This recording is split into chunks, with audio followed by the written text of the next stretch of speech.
വിപ്ലവ സ്മരണകൾ. സ്വാതന്ത്ര്യത്തിനു വേണ്ടി പോരാടിയ ധീര വിപ്ലവകാരി, പത്രപ്രവർത്തകൻ, എഴുത്തുകാരൻ, വിവർത്തകൻ എന്നിങ്ങനെ പലതുമായ പുതുപ്പള്ളി രാഘവൻ 8 പതിറ്റാണ്ടുകാലം താൻ പങ്കാളിയായിട്ടുള്ളതും സാക്ഷിയുമായിട്ടുള്ളതുമായ സംഭവങ്ങൾ സ്മരിക്കുന്നു.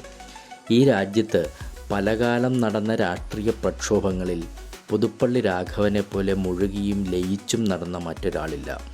ഒരു കാലഘട്ടത്തിൻ്റെ ചരിത്രരേഖയായി തീർന്ന സ്മരണകൾ, ചോര തിളപ്പിക്കുന്ന വീരകഥകൾ 2 വാള്യങ്ങളിൽ. വിപ്ലവ സ്മരണകൾ, പുതുപ്പള്ളി രാഘവൻ. പുസ്തകം NBS ശാഖകളിൽ ലഭിക്കും. 1676 പേജുകളിലായി വ്യാപിച്ച് ചരിത്രവും ജീവിതവുമായി കെട്ടിപ്പിണഞ്ഞു കിടക്കുന്ന ഈ ഗ്രന്ഥം ഒരു അപൂർവ അനുഭവമാണ്.